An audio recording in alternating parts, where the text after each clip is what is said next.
A church full of grace. The News Church.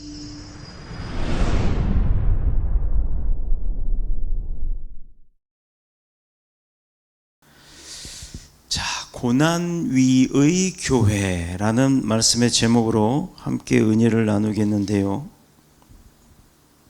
아니, 교회가 축복을 받아야지 교회가 고난 위에 서 있다고 하면 이게 하나님의 능력이 없는 건가? 왜 교회가 하나님의 몸된 성전인데 그런 교회가 왜 고난 위에 있을까라는 생각을 하게 되죠. 먼저 질문을 하나 드리도록 하겠습니다. 여러분, 교회란 어떤 곳인가요? 여러분이 정의하기에 교회란, 내가 생각하는 교회는 어떤 곳이다? 뭐 여러 가지 이유가 있겠죠. 여러 가지 답도 있을 겁니다. 뭐 주님의 몸된 교회, 하나님이 살아계시는 교회, 성령이 충만한 교회, 그리고 내 마음의 안식처, 나의 쉼터, 친구 되시나 예수님의 집, 내가 기도하는 곳 등등등등, 뭐 여러 가지가 있겠죠. 나의 어려움을 해결받을 수 있는 곳 등등, 뭐 각자의 생각과 각자의 처신의 처지에 따라 그 모든 문제점들을 해결받을 수 있는 뭐 여러 가지 이유가 있는 그런 곳이 교회가 될 겁니다. 근데 교회란 영광을 자랑하는 곳이 아니라 어떻게 보면 주님이 다시 재림한다고 약속하셨던, 주님이 다시 오시기로 약속하셨던 그 날까지 우리가 그 주님을 맞이할 것을 준비하는 곳이 될 수도 있고, 또 그 준비하는 과정 가운데 예수 그리스도께서 당하셨던 그 고난과 핍박과 어려움이 누구 때문이었어요? 우리 때문이었잖아요.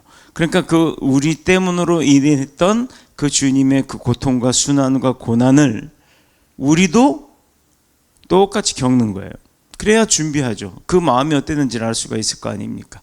내가 맞아보지 않은 사람은 맞은 사람의 그 고통을 모르는 거예요. 내가 배를 골아보지 않으면 배 고른 사람의 어려움을 알지 못하는 겁니다.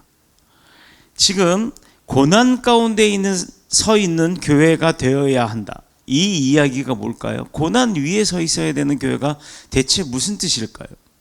자, 지금 우리도 형편 가운데 또 삶 가운데 보면은 여러 가지 고난과 어려움 가운데 빠져 있는 분들이 있습니다.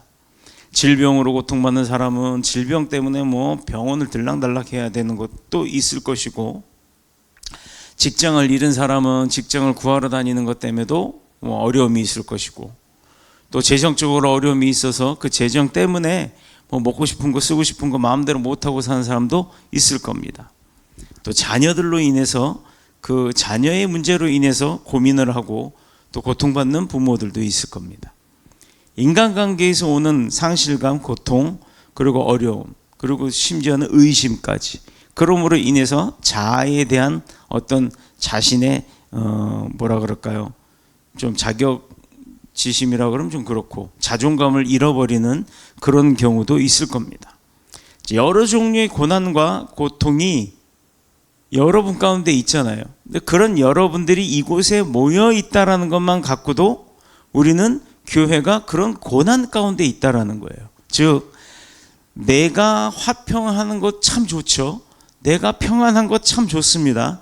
그러나 우리가 세상에 묶여 살아가면서, 세상에 포함되어 살아가면서 세상에서 삶을 살다 보면 그게 내 마음대로 안 되잖아요.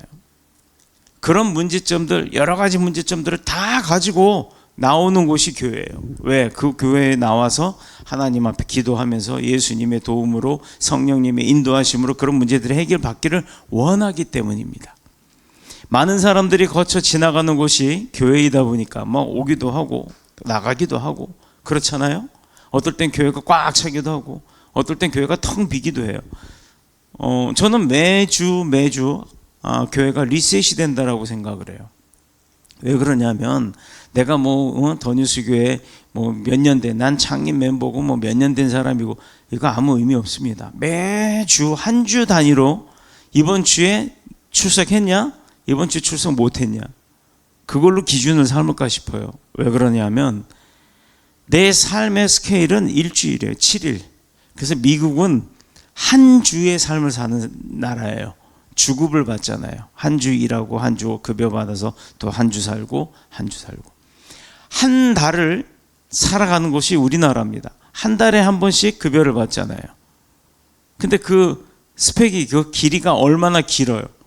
아니, 말일날, 예를 들어서 1일날 월급 받는 사람이 30일까지 월급을 잘 관리를 하고 사는 사람들이 그렇게 많지가 않거든요. 이 얘기는 뭐냐면 사이클이 기느냐 사이클이 짧으냐 그 차이라는 얘기예요. 똑같다는 얘기입니다. 1년 단위로 뭐 교회가 계획을 하고 1년 단위로 그 운영을 하고 또 1년 단위로 예배를 하면서 1년 단위로 성도들을 관리하는 게 아니라 그걸 더 짧게 잡아서 매주 예배 출석을 기준으로 삼아 그가 하나님 앞에 얼마만큼 성실하게 충성된 삶을 살았느냐, 그것을 보겠다는 겁니다. 많은 사람들이 거쳐가다 보니까, 그런 곳이 교회다 보니까 우리 교회도 막 수많은 사람들이 들락달락 합니다. 온갖 문제점을 갖고 와서 교회에 막 퍼붓고 갑니다. 퍼붓는다니까 표현이 그런가요? 하나님 앞에 막 내려놓는 거예요, 문제점들을. 또 다른 곳으로 그림자처럼 사라져가는 그런 곳, 이게 바로 교회이기도 합니다.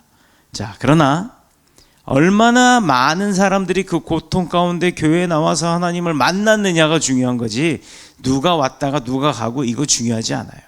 그래서 1년 동안의 교회가 어떻게 돌아갔느냐는 뭐 기준적으로 1년을 삼는 겁니다만, 실질적으로 부서나 각 교회의 어떤 그 담당하는 부서나 교회에서는 그 일주일 단위로 끊어서 살림을 한다 그럴까요? 나의 믿음을 하나님 앞에 증명한다 그럴까요? 그렇게 일주일 단위로 끊어서 하다 보면 1년 52주 중에 한 주 한 주가 나는 성실히 했을 때 그 한 주 한 주를 다 합쳐놓으면 1년이 성실해질 수 있다는 얘기입니다. 자, 얼마나 많은 사람들이 고통 가운데 주님을 향해서 외쳐대죠. 내 고통에, 내 어려움에, 내 환경을 다 해결해 달라고 주님 앞에 기도 많이 하죠. 그러나 그 기도가 얼마나 많이 응답이 됐을까요? 또 얼마나 많은 사람들이 그렇게 기도를 하면서 주님을 만났을까요? 우리는 그게 중요하다고 우리가 느끼고 살아야 합니다. 그런 세월 속에서 목회자로서 확신할 수 있는 게 한 가지가 있는데, 그것은 주님이 이 교회에서 셀 수 없이 많은 그 기도들, 또 그런 것들에 대한 어떤 응답들, 능력과 기적을 베풀어 주셨지만, 그 모든 것들로 하여금 우리가 영광을 누리라는 걸까요? 아니면 그 일을 해결해 주심으로 인해 하나님께서 영광을 받으시려고 하는 걸까요? 우리가 그걸 좀 잘 살펴봐야 됩니다. 나는 문제점을 들고 와서 하나님 앞에 고통 가운데 간절함으로 기도를 하죠. 하나님이 그걸 듣고 안타까우셔서 하나님이 때가 되기를 기다리셨다가 하나님의 때 그 문제들을 해결을 하십니다. 그러면 할렐루야, 하나님께 영광, 하나님이 하셨습니다, 하나님이 고치셨습니다, 하나님이 해결하셨습니다 라고 우리가 얼마나 기뻐하던가요. 휴, 다행이다, 문제가 해결됐네. 그걸로 끝이지 않나요? 주님이 오실 그날까지 변함없이 이 고난 가운데 서 있게 하시려고 하는 그 하나님의 깊은 뜻을 우리가 헤아릴 줄 알아야 합니다. 이유가 뭘까요? 주님이 십자가의 고난 뒤에 무엇 때문에 그 수모와 고통과 채찍질과 피 흘림과 조롱받음과 침뱉음과 이런 많은 것들을 다 겪으신 이유가 뭘까요? 그러면서도 단 한마디 불평 안 하셨어요. 왜? 그 고통 가운데 십자가의 죽음 이후에 있을 영광 때문이었습니다. 부활의 영광. 이 십자가의 고난 뒤에 주님께서 그 수많은 고통과 어려움을 다 인내하시고 난 이후에 부활의 영광을 얻으셨잖아요. 물론 약속하신 일이고 그게 예정된 일이긴 했습니다만, 그것을 알고 계셨기 때문에 고통이 아니었던 거예요. 어려움이 아니었던 겁니다. 왜냐? 이루시고 난 다음에 그 기쁨이 어떤 건지를 아시기 때문이에요. 그렇다 그러면 우리도 부활의 믿음을 갖고 사는 자고 이미 예수 그리스도를 영접함으로 인해서 내 영생의 기쁨을 누리는 자입니다. 그러면 이 세상 가운데서 우리가 겪고 있는 이 어려움이 그렇게 큰 어려움이 아니라는 거죠. 현재의 고난은 장차 우리에게 나타날 영광과 좋게 비교할 수 없도다. 로마서 8장 18절. 은혜를 베풀어 주셨던 거예요. 그러므로 우리는 이 장차 받을 영광을 위해서 지금의 고난도 인내할 줄 알아야 한다는 겁니다. 물론 해결되니까, 해결된다는 확신이 있으니까, 그 믿음이 있으니까. 우리가 못하는 건 하나님이 하시는 거예요. 내가 해서 안 되는 건 하나님이 하셔서 해결할 수 있는 겁니다. 그런데 이런 것도 해결해 주실까요? 하나님, 제가 마약 중독자예요. 마약에서부터 벗어나게 해 주십시오라고 기도를 하는 것은 해결해 주실 거예요. 그런데 마약 중독자예요. 도저히 못 참겠어요. 마약을 더 강한 걸 막기 위해서, 내가 마약에 더 심취하기 위해서 돈을 주세요라고 하면 주실까요? 여러분 같으면 여러분의 자녀가 엄마 나 마약 사 먹게 100만 원만 줘 그러면 주실 수 있어요? 우리가 간혹은 그런 기도를 할 때가 있다라는 겁니다. 이런 기도는 응답이 되지 않죠. 어떤 부모도 자식이 잘못되는 길로 가는 것은 응답하지 않습니다. 장차 받을 영광을 위해 지금의 고난을 인내해야 한다. 왜? 우리는 그 어떤 상상과 또 조건, 상황 속에 있다 할지라도 교회가 복음으로 말미암아서 받아야 하는 그 고난을 거부해버리고 또 이 지상에서 성급하게 그 영광을, 하나님의 영광을 먼저 땡겨서 가로채지는 않기 때문이에요. 이 말이 뭐냐면 오늘 본문에 보면 사도 바울의 이야기가 있는데, 사도 바울이 참 어떤 사람이었어요? 사울이었을 때는 왕이었고 지식자였었고 세상의 온갖 지식은 다 갖고 있는 권력자였습니다. 그런데 그가 예수를 믿는 자들을, 그리스도인들을 핍박했단 말이에요. 그랬던 자가 다메섹 도성에서 예수님 만나고 난 이후에 얘가 바뀌어버려요. 그러고 나서 어떻게 됐죠? 내가 가졌던 거 모든 건 다 그냥 쓰레기다, 똥이다, 버려버려야 된다라는 거예요. 근데 오늘 본문에서는 뭘 얘기를 합니까? 본인이 갖고 있었던 그 많은 능력, 권력, 재력, 그 다음에 뭐 학력, 이런 것들을 다 자랑거리가 아니라고 얘기를 합니다. 아니, 그런 걸 다 가졌던 사람이, 누려봤던 사람이 그게 자랑할 만한 게 못 되다라고 얘기를 하는 거예요. 막말로 돈 가진 자, 또 권력 가진 자, 그렇게 다 그걸 가져봤는데 그게 다 쓸데없더라 이 말입니다. 물론 세상 살아가는데 돈 필요해요. 그런데 그게 어느 선에서 필요한 거지, 그 이상을 넘어버리면 그건 다 문제가 되는 겁니다. 과하면 문제가 된다는 얘기가 있죠. 사도 바울의 자랑거리는 자신의 능력, 소유, 남다른 것이 아니에요. 남과 다른 그런 어떤 자기가 가졌던 그런 게 자랑거리가 아니라는 겁니다. 한결같이 자기 자신이 연약하고 나약하고 부족하고 모자라다는 것을 자랑하고 있어요. 와, 이거 세상적으로 판단을 한다 그러면 이게 논리에 뭔가 안 맞지 않아요? 못 배웠다 그러면 무시당하고, 없다 그러면 무시당하고, 또 힘없다 그러면 두들겨 맞기도 하고, 이게 세상의 이치 아닙니까? 그런데 그런 걸, 모든 걸 가졌던 사람이 그걸 다 버려버리고 나는 부족한 게 자랑이다, 모자라는 게 자랑이다, 힘이 없는 게 자랑이다 라고 이야기를 하는 거예요. 바울에게도 로마 시민권을 포함한 그의 출생이나 바리새인들이라는 그 종교적 지위, 또 가말리엘의 권위, 학문, 세상 사람들에게는 자랑할 만한 게 엄청 많았던 자예요. 그는 이 모든 걸 오히려 배설물처럼 여기면서 복음으로 인해서 드러난 자기 자신의 연약함을 오히려 자랑하는 겁니다. 아무리 생각해도 이상한 건 바울은 사람들이 자랑하고 싶어하는 것을 자랑하지 않았다는 거예요. 오히려 자랑하면 안 될 수치스러운 것들을 자랑하고 있기 때문이에요. 이게 이해가 안 되죠. 바로 이런 것들 때문에 고린도 교회는 바울을 시시하게 여겼던 겁니다. 그들이 거짓 교사를 용납한 이유가, 고린도 교회가 거짓 선지자나 거짓 교사들을 인정하고 용납했던 이유가 바로 이거예요. 바울을 우습게 여겼기 때문에.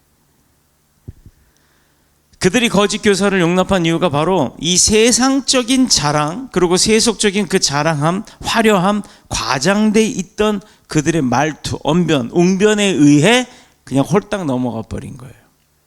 말발에 그냥 넘어가 버린 겁니다. 마치 교회가 시설이나 규모나 교인의 숫자에 연연하거나 또는 목사 자신의 학벌이나 아니면 직위나 이런 거에 연연하는 것처럼, 아니면 그런 걸 자랑하는데 혈안이 되어 있는 것처럼 그렇게 보여지는 규모와 증명에 더 관심을 쏟았던 거예요. 그때 사람들이나 지금 사람들이나 복음에 대해서 제대로 눈뜨지 못하면 똑같은 상황에 접하고 산다는 거나 마찬가지라는 얘기예요. 그게 어떻게 보면 사람들의 세상살이가 될 수도 있습니다. 중세 기독교가 이방신에게 제사하는 또 사람들의 풍습에 따라서 교회를 웅장하고 화려하게 치장하고 교회의 그 권위를 높이려고 할 때 교회는 고난을 버려버리고 세상의 영광 가운데 묻혀버렸던 거예요. 요즘의 교회들은 그렇지 않은가 한번 돌아볼 필요성이 있습니다. 그러나 바울은요, 주님이 온 인류를 위해 자기 자신을 고난의 십자가에 내어주심으로 인해 죽음을 통해서 마침내 부활의 영광 가운데 이르심과 같이 자신도 주님을 본받아서 자신의 연약함을 자랑하고 또 이 연약함으로 말미암은 고난을 부끄럼 없이 세상에게 드러내고 있었던 거예요. 왜? 내가 믿는 하나님이 내 거니까. 예수님 내 친구니까. 나는 그분의 제자니까. 복음적 삶이라는 게 바로 그겁니다. 나를 드러내는 게 아니라 우리 하나님을 드러내는 거예요.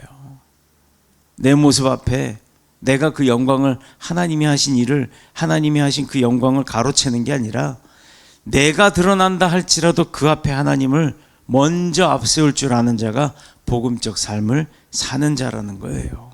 바울과 같이 내가 가졌다고 사람들은 인정하지만 그거 내 거 아니라고 인정하는 거예요. 하나님 거라고 인정하는 겁니다. 그 삶이 나의 연약함을 드러내고 하나님의 영광을 높이는 삶인 거예요. 그렇게 사는 자가 축복의 사람입니다. 이 연약함으로 말미암은 자신의 고난을 부끄럼 없이 드러낼 줄 아는 바울과 같은 믿음. 그는 살 소망까지 끊어질 정도로 고난의 밑바닥까지 내려갔어요. 인생 살다 보면요, 인생 80, 요즘 100세 시대,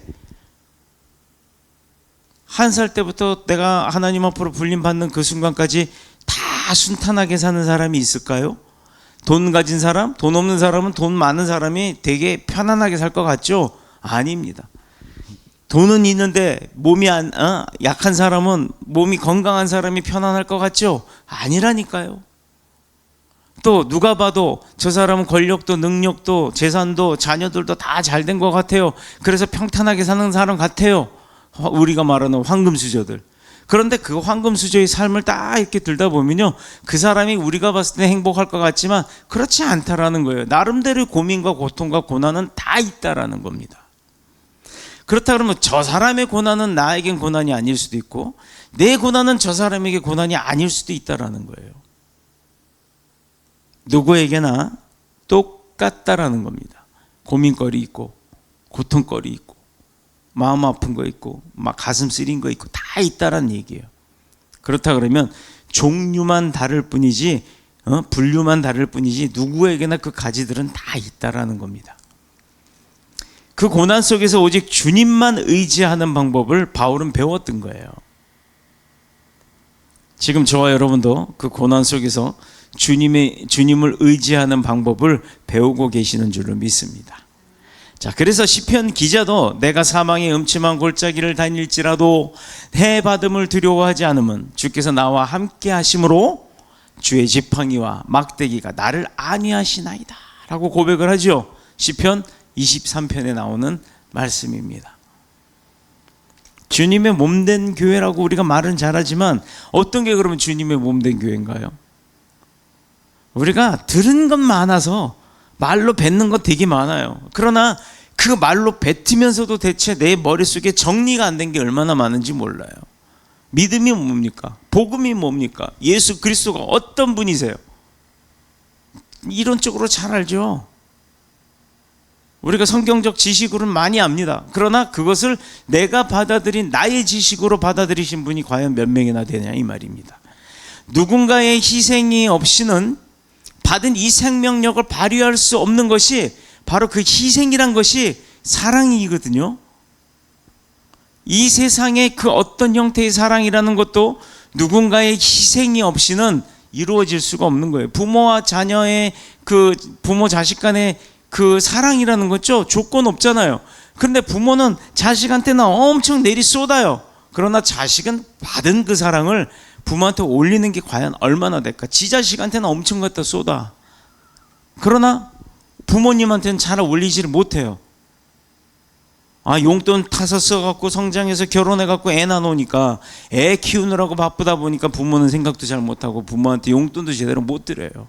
지가 받아 쓴 건 얼만데. 왜 그럴까요?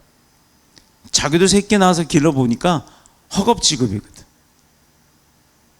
부모까지 생각할 여력이 안 되거든. 부모보다도 내 속으로 낳은 내 새끼가 더 중요하거든. 근데 그 부모가 그 부모의 그 새끼도 바로 자기 자신이라는 것을 우리가 망각하고 살 때가 많다라는 겁니다. 이것은요, 누군가의 희생이 없이는 이룰 수 없는 게 사랑이고, 사랑이라는 건요, 그냥 주는 거예요. 받으려고 하지 않는 거예요. 주려고 하는 거고, 인정하려고 하는 겁니다. 이 세상의 그 어떤 형태의 사랑도 절대적으로 누군가의 희생 없이는 이루어지지 않는 거예요. 사랑합니다. 그게 육체적 사랑이에요? 정신적 사랑이에요? 어떤 사랑이에요 대체? 학자들이 원숭이를 가지고 실험을 했어요. 순놈과 암놈을 놓고 똑같은 자녀를, 자기도 자녀죠. 순놈, 암놈 사이에 두 마리의 새끼가 있었는데 순놈한테도 새끼를 넣어주고 암놈한테도 새끼를 넣어준 거예요. 순놈한테도 새끼를 넣어주고 암놈한테도 새끼를 넣어줬는데 그 방 안에 막 장적으로 이제 불을 떼기 시작합니다. 각각의 방에 넣었어요. 순놈과 아들, 암놈과 아들. 막 불을 떼니까 뜨거워지잖아요. 그랬더니 이제 막 발이 뜨거우니까 이렇게 막 뛰기 시작해. 근데 그것도 못 버티겠다 싶으니까 순놈은 어떻게 한 줄 알아요? 힘으로 그 아들놈을 딱 잡더니 바닥에다 딱 깔고 그 놈을 깔고 서 있더라는 거예요. 그럼 암놈은 어떻게 했을까? 암놈 방에도 똑같이 들어가 봤대요. 그랬더니 암놈은요, 지가 순놈을 머리에 이고 앉았더래요. 이게 암놈과 순놈의 차이예요. 바로 이거예요. 전통적으로 이 교회의 구성원들을 잘 보면, 개신교의 구성원들 보면 남자보다 여자가 많은 이유가 바로 여기 있는 것 같아요. 자녀 잘 되기를, 남편 잘 되기를, 우리 가정이 잘 되기를, 나아가서는 사회가 잘 되기를, 나라가 잘 되기를 걱정하면서 기도하는 자들이 남자보다 여자들이 많더라 이 말이에요. 그래서 개신교회는 여성이 많은 것 같습니다. 물론 제 생각이에요. 주님의 몸된 교회에 남다른 사랑을 가진 자들이 남자보다는 여자가 더 뛰어나기 때문에 더 많은 거예요. 사실적으로 우리 교회도 봉사하는 것이나 순종하는 것이나 헌금하는 것에 있어서도 남자보다는 여자가 더 월등합니다. 남자들이 잘 못 따라가요. 여기 정신 바짝 차려야 돼요. 집에서 그냥 대바리 마냥 으쌰으쌰 엇박이나 지르지 말고, 교회는 주님의 십자가의 희생을 통해서 세워진 줄로 믿습니다. 아멘. 아들을 희생하신 하나님의 아버지의 사랑으로 채워진 곳이 바로 교회예요. 그러므로 십자가로 말미암은 고난을 두려워하지 않아야 되고, 그 고난 속에서도 십자가의 구원을 바라보고 붙들고 있다면 사도 바울이 체험한 바로 그런 주님의 놀라운 위로하심과 도우심을 우리가 체험하게 되는 거예요. 그런 의미에서 이 지상의 교회는 세상 종말에 이르는 그날까지 영광의 자리가 아닌 반드시 주님으로부터 우리가 배우게 된 그 고난의 자리 위에 교회가 서 있어야 되는 줄로 믿습니다. 바울은 바로 그 고난 위에 서 있는 그 교회를 위해서 인생의 끝도 없는 그 밑바닥에까지 내려갔던 사람이에요. 자, 요즘 교회가 내 교회 덩치 키우려고 그래요. 내 교회 건물 키우려고 그래요. 내 교회 성도들 막 숫자 늘리려고 혈안이 돼 있는데 그건 무슨 의미가 있어요? 물론 뭐 개척교회 목사니까 그런 소리 하느냐? 아니요, 그게 아니고 오늘 본문의 말씀을 잘 살펴보시라는 얘기예요. 교회가 덩치가 큰 교회가 됐든 작은 교회가 됐든 그거 중요하지 않고요. 큰 교회는 그 큰 만큼의 또 일을 하는 교회니까 큰 거예요.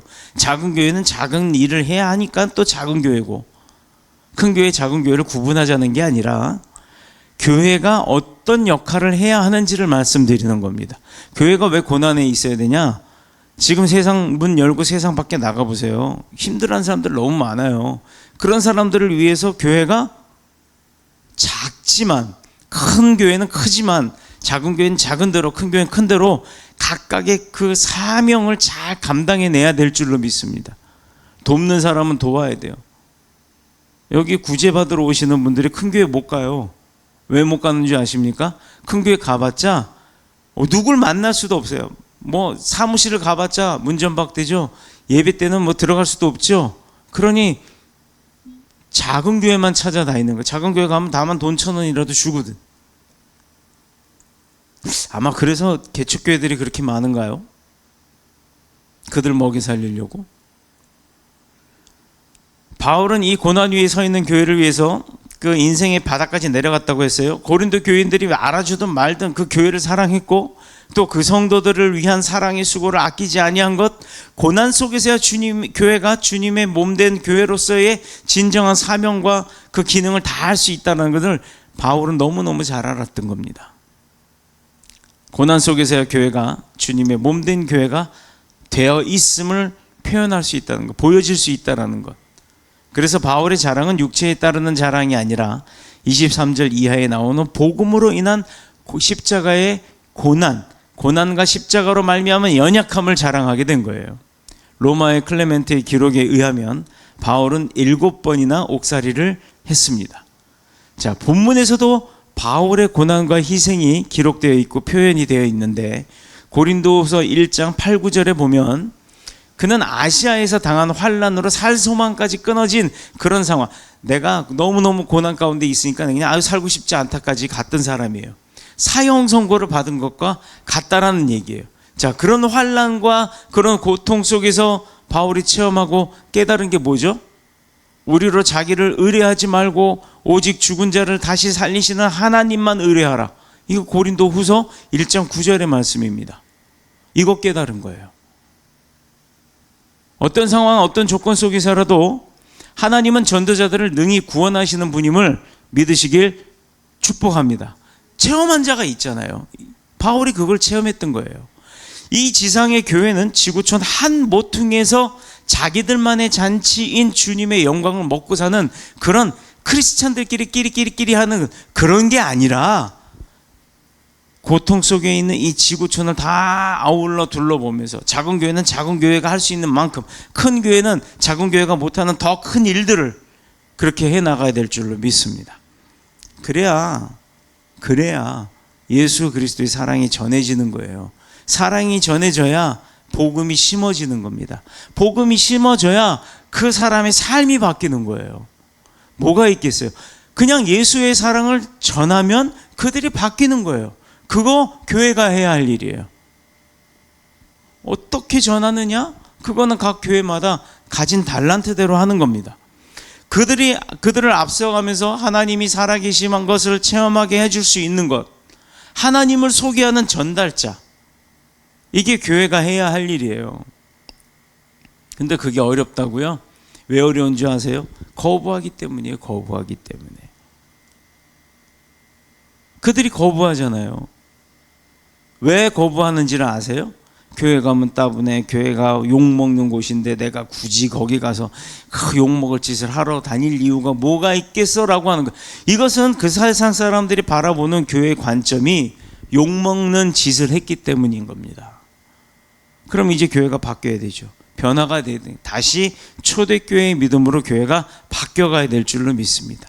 이렇게 작은 교회든 큰 교회든 모든 교회들이 바뀌어서 복음을 증거하는 사도 바울의 그 고통과 고난 가운데 주님의 그 영광을 체험했던 것처럼 나의 부족함을, 교회의 연약함을 드러내고 자랑하고 오히려 예수 그리스도 하나님만 자랑하는 그런 교회. 우리 교회 목표가 그거잖아요. 예수님만 전하고 예수님만 자랑하는 거예요. 교회 자랑할 것도 없고 성도 자랑할 것도 없고 목사 자랑할 것 더더욱이 없습니다. 이 바울의 염려는 어디서 왔다고요? 불신앙이에요? 불필요한 근심입니까? 어디서부터 그 염려가 왔어요? 바울의 염려는 다름 아닌 주님의 몸된 교회를 향한 진실한 사랑에서부터 나오기 시작한 거예요. 아니, 진실한 사랑이 있고 체험한 사람인데 왜 염려가 있을까? 교회가 고난 속에 있기 때문입니다. 많은 성도들이 교회라는 믿음의 공동체 안에서 여전히 찢기고 깨지고 발버둥 치고 밟혔던 그 상처가 그대로 남아있더라 이 말입니다. 그걸 치유받아야 하는데 치유받기는커녕 그대로 남아있는 거예요. 그 안에서 또 찢고 볶고 싸우고 난리를 치더라 이거죠. 그걸 세상 사람들이 보는 거예요. 그러니 세상 사람들이 보기에 야, 교회나 세상이나 똑같은데 내가 굳이 내 즐길 시간에 교회 가 앉아가지고 뭐하러 그 짓 하고 다니냐? 안 해. 이렇게 되는 거예요. 그러니까 그런 사람들이 나가서 예수 믿고 천국 갑시다 아무리 떠들어봐야 안 먹히는 겁니다. 부모가 자식이 성장할 때까지 염려하고 돌봐야 되죠. 바울은 어린 자식을 바라보는 심정으로 교회를 사랑했던 거예요. 목회자들이 그래야 돼요. 목회자들의 마음 가운데 아버지의 전에 속한 백성들이 또 내가 운영하는 회사의 직원들이 또 내가 사업하는 사업장의 손님들이 내가 가르치는 학교의 학생들이